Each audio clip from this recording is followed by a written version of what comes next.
자, 교독합니다. 무릇 그리스도 예수와 합하여 세례를 받은 우리는 그의 죽으심과 합하여 세례를 받은 줄을 알지 못하느냐.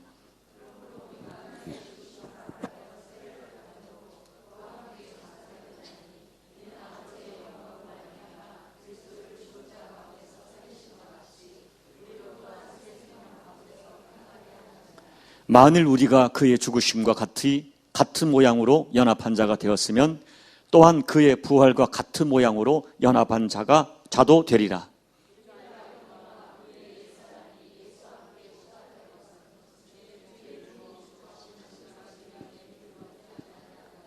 이는 죽은 자가 죄에서 벗어나 의롭다 하심을 얻었음이라.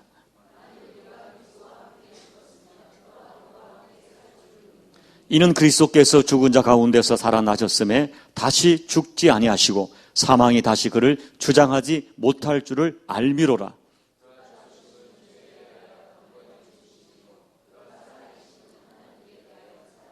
같이 읽습니다. 이와 같이 너희도 너희 자신을 죄에 대하여는 죽은 자요 그리스도 예수 안에서 하나님께 대하여는 살아있는 자로 여길지어다. 아멘. 한 번 더 기도하겠습니다. 하나님 아버지, 거룩한 주일 우리가 하나님을 온 마음으로 사모합니다.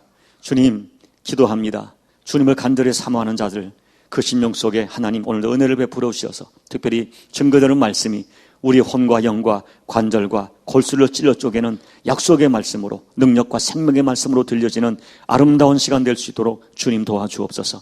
부족한 종이 두렵고 떨리는 마음으로 말씀을 전할 때 증거되는 말씀이 저희들에게 잘 들려지게 도와주시고 이해되어지고 깨달아지고 믿어지는 역사를 허락하고 이 말씀 붙들고 결단할 때 이 말씀이 그들의 삶 속에 살아 역사함을 경험하도록 주여 축복하여 주옵소서. 예수님 이름으로 감사하며 기도하옵나이다. 아멘. 여러분, 저희 교회는 1년에 2번 공식적인 세례식을 합니다. 근데 오늘 두 번째 후반기 세례식을 하는 날입니다.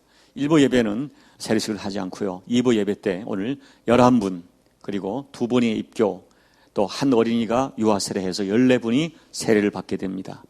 여러분, 이 세례를 줄 때 얼마나 제가 기쁜지 알 수가 없습니다. 아마 이곳에 계신 여러분 대부분은 이제 교사고 또 이제 예배를 준비하는 분들이 많기 때문에 세례를 받았을 것입니다. 아직 받지 않은 분이 혹 계시다면 빠른 시일 내에 꼭 받으시기 바랍니다. 몇 년 전에는 어떤 분이 세례를 꼭 달라고, 올해가 다가기 전에 세례를 달라고 얼마나 졸라대든지 공식적인 세례 기간이 아닌데도 그 한 분을 위하여 세례식을 예배 중에 베푼 적이 있습니다. 여러분, 세례가 이렇게 중요한 것일까요? 오늘 여러분들에게 오늘은 특별히 세례가 얼마나 중요한지를 말씀드리면서 은혜를 받고자 합니다. 간혹 이렇게 생각하는 분들이 계십니다. 목사님, 세례를 꼭 받아야 합니까? 제 나이가 있는데 여러 사람 앞에서 창피스럽습니다. 목사님, 세례를 받으며 교회에 매이는 것은 아닌가요? 나는 그렇게 매이고 싶지 않습니다. 나는 집사, 장로, 권사 다 싫고 그냥 조용히 신앙생활 하고 싶은데 세례를 받을 필요가 있습니까? 또 어떤 분은 이렇게 말합니다. 목사님, 믿음은 마음이 중요한 것이지 세례라는 의식과 형식이 꼭 필요합니까? 받아도 되고 안 받아도 되는 것 아닙니까? 라는 질문입니다. 여러분, 정말 그럴까요? 정말 그렇다면 예수님께서 승천하시면서 마지막으로 제자들에게 하신 말씀 중에 다음 성경 구절들을 어떻게 해석해야 할까요? 마태복음 16장 16절을 보면 믿고 세례를 받는 사람은 구원을 얻을 것이요 믿지 않는 사람은 정죄를 받으리라. 여러분, 구원, 믿음으로 구원받는다는 것은 우리 개신교회, 우리 신앙에 굉장히 중요한 진리죠. 그렇다면 믿음으로 구원을 받을 것이다라고 말씀하지 않고 왜 예수님은 굳이 믿고 세례를 받는 사람은 구원을 얻을 것이요라고 세례를 강조하셨을까요? 사도행전 2장 38절을 보면 베드로가 설교를 할 때 3,000명이 마음에 찔려서 우리가 어떻게 할고 안타까워합니다. 통곡을 합니다. 그때 베드로가 말하기를 너희가 회개하여 각각 예수 그리스도의 이름으로 세례를 받고 죄사함을 받으라 라고 권면합니다. 회개하고 죄사함을 받으라 라고 하면 될 것을 왜 회개하고 예수의 이름으로 세례를 받고 죄사함을 받으라고 했을까요? 여러분, 제가 조국에서 목회를 할 때 간혹 병상에서 마지막 임종 세례를 베풀 때가 있습니다. 믿으면 구원받는데 왜 병상에서 그 거북한 그 마지막 임종을 맞는 환자에게 번거롭게 세례를 베풀까요? 여러분, 오늘날 이슬람권이나 어떤 공산권에 지금도 밤 12시, 새벽 2시 비밀리에 모여서 목숨을 걸고 세례를 받습니다. 믿음이면 되는데 왜 꼭 그렇게 위험을 무릅쓰고 발각되면 엄청난 고난을 받을 터인데 세례를 받으려고 하는 것일까요? 물론 사랑하는 성도 여러분, 분명한 진리는 구원은 오직 예수 그리스도께서 십자가에 흘리신 보혈의 공로로 구원받습니다. 우리는 예수님께서 십자가에서 흘리신 피가 나의 죄를 대신하여 흘리신 대속의 비임을 믿는 믿음으로 구원받습니다. 그러나 여러분, 그 믿음이 어떻게 증명되는 것입니까? 자, 로마서 10장 9절 10절 아주 유명한 구절입니다. 우리 한번 같이 읽어보겠습니다. 시작. 내가 만일 내 입으로 예수를 주로 시인하며 또 하나님께서 그를 죽은 자 가운데서 살리신 것을 내 마음에 믿으면 구원을 받으리라. 내가 만일 내 입으로 주를 시인하고 또 뭐예요? 10절 시작. 사람이 마음으로 믿어 의에 이르고 입으로 시인하여 구원에. 마음으로 믿어 의에 이르고 입으로 시인하여 구원에 이른다는 거죠. 마음에 믿는 예수를 입으로 시인하라는 것입니다. 내 입으로 예수를 주로 시인하면 구원에 이른다고 했습니다. 또 성경에 그런 말이 있죠. 또 누구든지 주의 이름을 부르는 자는 구원을 얻으리라. 또 주님이 마태복음 10장에 이런 말씀을 하셨습니다. 누구든지 사람 앞에서 나를 시인하면 나도 하늘에 계신 아버지 앞에서 그를 시인할 것이요, 누구든지 사람 앞에서 나를 부인하면 나도 하늘에 계신 내 아버지 앞에서 그를 부인하리라. 사랑하는 여러분, 이 성경이 쓰여질 당시, 아니 이 마태복음이 이때는 신약성경에 쓰이지 않았죠. 마가복음, 예수님이 활동하실 때, 그리고 초대교회 당시에 여러분, 예수를 주로 시인하는 것 쉽지 않았습니다. 로마의 가이사냐, 너희가 말하는 예수가 주냐, 가이사가 주냐, 예수가 주냐 묻는 그 앞에 예수를 주로 시인하는 것은 목숨을 걸어야 했습니다. 유대인들 앞에서, 가족들 앞에서 예수 그가 구세주라고 고백하는 것은, 예수를 주로 시인하는 것은 이단 취급받고 가족들에게 쫓겨나는 큰 고통을 당해야 했습니다. 오늘 저와 여러분은 편안하게 예수를 믿고 편안하게 세례를 받습니다. 아니, 많은 사람의 축복 속에, 축하 속에 꽃다발을 받고 세례를 받습니다. 그러나 여러분, 지금도 세상의 어떤 곳에서는 목숨을 걸고 예수를 입으로 시인하고 세례 받습니다. 왜 이렇게 목숨을 걸고서라도 세례를 받으려 합니까? 세례는 내가 마음으로 믿는 예수, 내가 사랑하는 예수, 그 예수님을 여러 사람 앞에서 예수님을 나의 주님으로 공개적으로 고백하는 절정의 사건이기 때문입니다. 예수님이 하나님이신 것과 예수님이 나의 죄 때문에 십자가에 죽으신 것과 3일 만에 부활하신 것을 마음으로 믿고 이제 그 예수님이 나의 구주임을 입으로 시인하면 구원을 받지만, 예수님이 더 원하시는 것은 그 고백을 공개적으로 해라. 내가 하나님을 사랑한다고, 예수님을 믿는다고 공개적으로 내가 하나님의 사람인 것을 공개적으로 공포하라는 것입니다. 세례라는 의식이 우리를 구원하는 것은 아닙니다. 세례가 구원의 조건은 아니지만 정말 하나님이 기뻐하는 자가 되기 위해서는 그 의식에 순종해야 하는 것입니다. 그리고 여러분, 또 하나 세례가 굉장히 중요한 이유가 있습니다. 여러분, 제가 좀 전에는 마가복음 16장을 인용했지만 이 예수님의 승천하실 때 마지막 말씀이 마태복음에서는 더 자세히 기록되어져 있는데, 여기에 예수님께서 굉장히 중요하게 강조하신 말씀이 있습니다.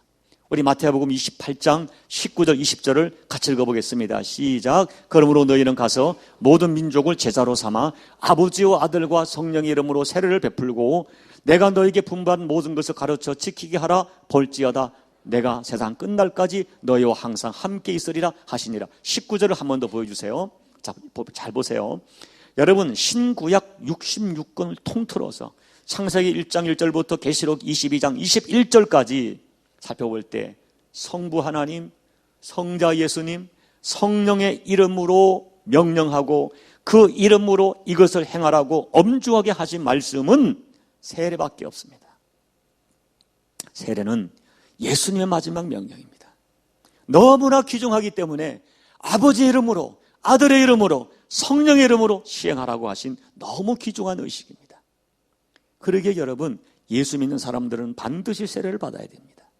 세례는 천지 만물을 창조하신 성부 하나님 이름, 하늘에 있는 자와 땅에 있는 자와 땅 아래 있는 모든 자들이 무릎을 꿇고 경배하는 예수 이름, 오늘도 살아계셔서 때로는 바람처럼 불처럼 그 백성에게 역사하시는 성령님의 존귀한 이름으로 주어지는 오늘 이 땅의 사람들이 자원하여 경험할 수 있는 최고의 영적 경험이 세례인 것을 믿어야 됩니다.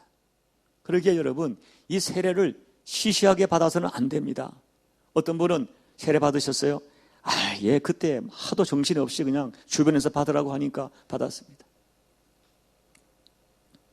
여러분, 정말 그렇게 받았다면 다시 세례는 받을 수 없지만 회개하고 다시 한번 세례의 이 엄중한 의미를 깨닫고 하나님께 진정한 감사의 고백을 드려야 합니다. 혹시 예수를 믿는다 하면서도 체면 때문에 주저하거나 세례의식을 시시하게 생각하면서 그걸 꼭 받아야 합니까? 라고 묻는 분들도 마음을 돌이켜 진지하고 엄중하게 세례를 받아야 됩니다. 이 세례는 예수님의 마지막 명령에 순종하는 신앙 행위라는 사실을 잊지 말아야 됩니다. 그렇다면 사랑하는 성도 여러분, 왜 하나님은 이 세례를 그렇게 중요하게 보실까요? 방금 말씀드린 대로 이 세례는 시기에는 성도들의 공개적인 신앙 고백이 담겨있기 때문입니다. 내가 마음으로 믿고 있는 예수님, 그 주님에 대한 신앙을 공개적으로 입으로 시인하는 절정의 사건이기 때문입니다. 그렇다면 여러분, 세례식 때 우리가 고백하는 그 신앙 고백, 거기에는 어떤 의미가 담겨있기에 주님이 그렇게 중요하게 받으시는 것입니까? 우리가 세례 받을 때 어떤 고백으로 받는 것이고 그 고백이 얼마나 중요하기에 주님이 이렇게 엄중하게 받으시고 그 세례를 성부, 성자, 성령의 이름으로 인정하시는 것입니까? 첫째, 세례는 내가 더 이상 옛사람으로 살지 않겠다는 단호한 신앙 고백이 담겨 있는 것입니다. 여러분, 우리는 먼저 이 세례의 시작이 언제부터인가를 살펴봐야 합니다. 구약의 할례까지는 가지 않겠습니다. 여러분, 우리 성경을 보면 가장 먼저 세례를 준 사람은 우리가 보통 세례 요한으로부터 세례가 시작되었다고 알고 있습니다. 그러나 여러분, 고린도전서 10장 1절 2절을 보면 이스라엘 백성들이 홍해를 건널 때 바로 그것이 이스라엘 백성이 민족적으로 바다 가운데 세례를 받은 것이라고 사도 바울은 증거하고 있습니다. 그렇기 때문에 세례의 시작은 바로 이스라엘 백성이 홍해를 건넌 그것이 세례의 시작이라고 말하는 것입니다. 여기에는 굉장히 중요한 의미가 담겨 있습니다. 여러분, 이스라엘 백성들은 그때 그들을 400년 노예로 얽어매던 애국과 바로를 떠납니다. 여기서 애국은 세상을 의미합니다. 바로는 사탄의 상징입니다. 그때 이스라엘 백성들은 오직 하나님만을 온전히 예배하는 목적으로 애국과 바로의 지배를 떠나기로 결단합니다. 마침내 그들이 홍해 앞에 이르렀을 때 하나님 바다를 갈랐습니다. 쫙 열렸습니다. 그들이 그 가운데로 지났습니다. 그리고 그들이 지나는 그 순간 물이 다시 합쳐진 것입니다. 여러분, 이제는 돌아가고 싶어도 돌아갈 수 없다는 것을 의미합니다. 그러기에 세례의 첫째 의미는 과거의 인연을 끊어버리는 것입니다.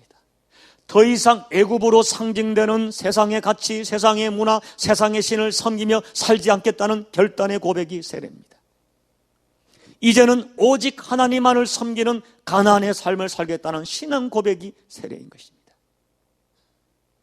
여러분, 몇 년 전에 우리 교우 한 분이 저에게 아주 감동스러운 메시지를 주셨습니다. 그 글의 제목이 지금도 잊혀지지 않습니다. 글의 제목은 되돌아가지 않으리옵니다 하는 글이었습니다. 제가 어젯밤에 제 컴퓨터에 저장된 그분의 글을 다시 읽어보았습니다. 여전히 저에게 감동을 주었습니다. 아직 내가 믿음이 무엇인지 다 이해하지 못하지만, 남들이 경험하는 그 불과 같은 체험을 하지 못했지만, 여전히 내게는 자녀들이 내 인생을 지탱하는 가장 소중한 끈처럼 느껴지고, 그래서 하나님께 죄송하지만 여전히 내 가정의 제사 같은 민감한 문제 앞에 갈등하지만 목사님, 저는 이제 결단합니다. 절대로 애굽으로 돌아가지 않겠다는 결단의 그 앞에 제가 얼마나 가슴이 뭉클했는지 모릅니다.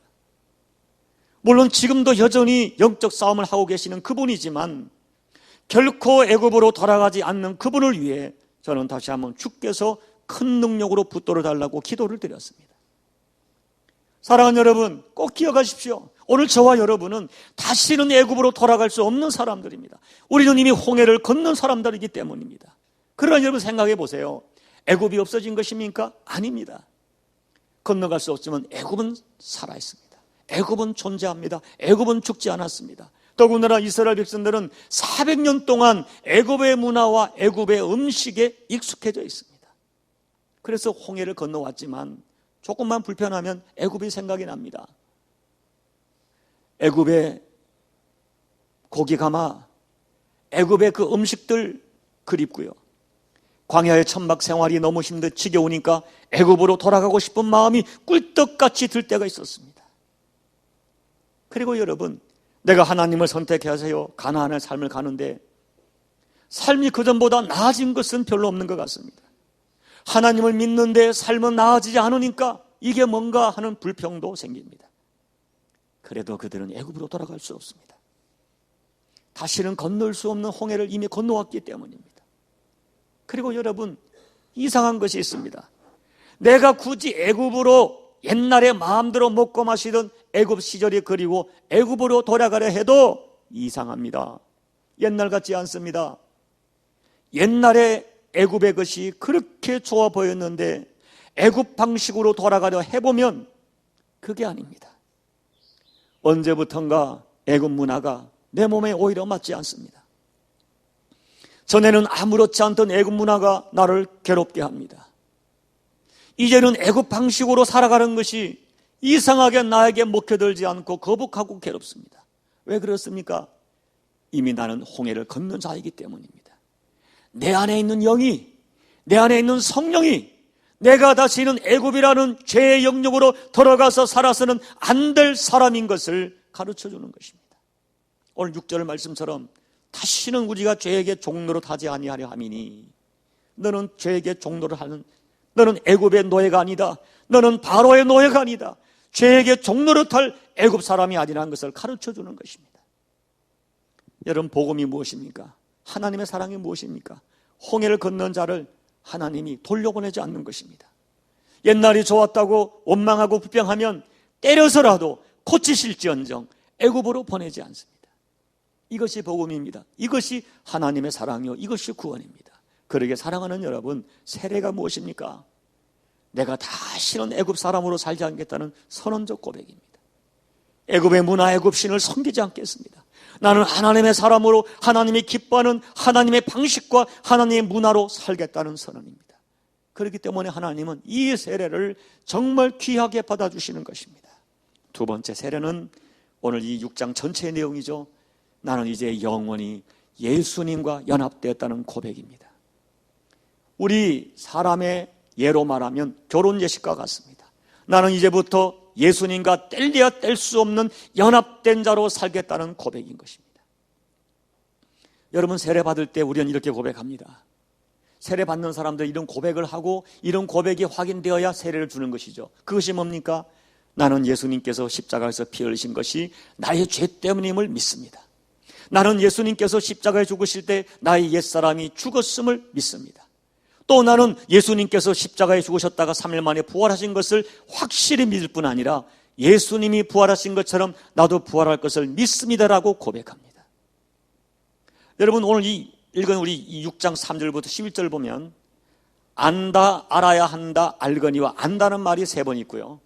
우리가 믿는다는 말이 여러 번 반복되고 있습니다. 무엇을 알아야 되는가? 무엇을 믿어야 되는가? 제가 좀 쉽게 풀어서 말씀을 드리겠습니다. 3절을 보면 예수와 합하여 세례를 받는 것은 예수의 죽으심과 합해지는 것을 알지 못하느냐?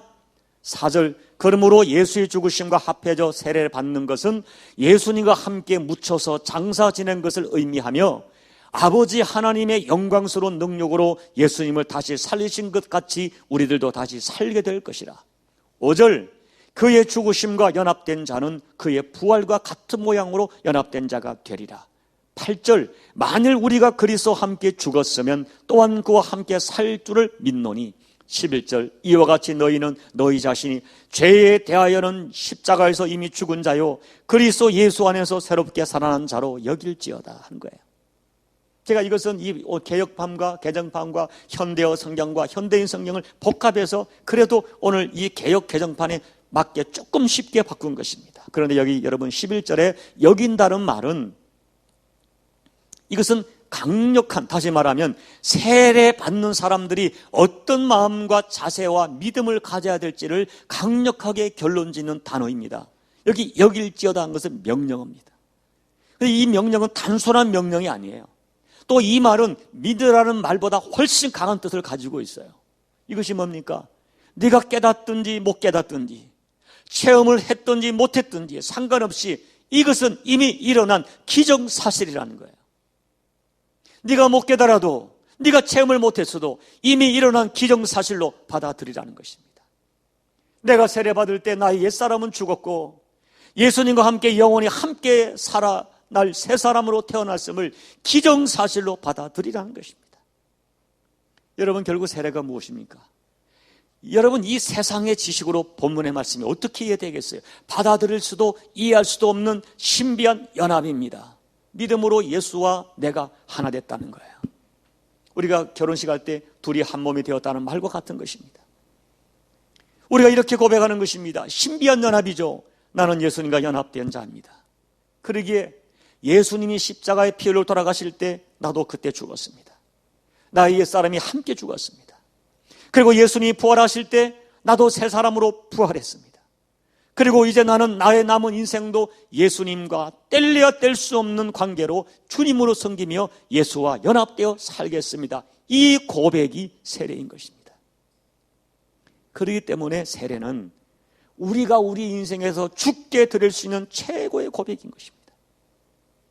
가끔 결혼식에 보면 두 사람이 사랑을 고백하며 다시 웁니다. 이미 사랑합니다. 이미 하나가 된 분도 계십니다. 그런데 이 결혼 예식을 통하여 많은 사람에게 이 엄중한 고백을 하면서 우는 것입니다. 여러분 세례 요식은 내 속에 있는 주님을 향한 신앙 고백, 사랑 고백을 많은 사람 앞에 입을 열어 공개적으로 공식적으로 드리는 엄중한 고백입니다. 그렇기 때문에 여러분 잠깐 물에 잠그거나 혹시 우리같이 물에 찍어 바르는 예식이기 때문에 너무 시시해 보이고 유치해 보이고 잠깐 끝나는 것처럼 보이지만 하나님은 그렇게 보지 않습니다. 예수님은 그렇게 보지 않습니다. 여러분 이렇게 육적으로 보기에는 잠깐의 순서지만 성경에는 유일하게 아버지와 아들과 성령의 이름으로 세례를 주라. 이 말은 무슨 말이에요? 아버지와 아들과 성령의 이름으로 세례를 주라는 것은 아버지와 아들과 성령의 이름을 걸고 책임을 지겠다는 약속인 것입니다. 하나님의 이름을 걸고 그 고백을 내가 받겠다. 하나님의 이름을 걸고 그 고백 그대로 이루어지도록 하겠다는 약속인 것입니다. 우리가 믿은 대로, 우리가 고백한 대로 너희 옛사람은 죽은 것으로 내가 인정하고 네가 새 사람으로 부활한 것으로 내가 반드시 살려주겠다. 이것을 성부, 성자, 성령의 이름으로 보증하겠다는 약속인 것입니다. 이것이 세례인 것입니다. 여러분 이제 말씀을 마치겠습니다. 1부를 드리는 여러분들은 2부 세례식이었기 때문에 설교가 짧게 끝나기 때문에 감사하시기 바랍니다. 여러분 세례는 나 자신을 향해서 교회를 향하여 세상을 향하여 고백하고 선포하는 엄중한 예식입니다. 나는 이제부터 예수님의 것입니다.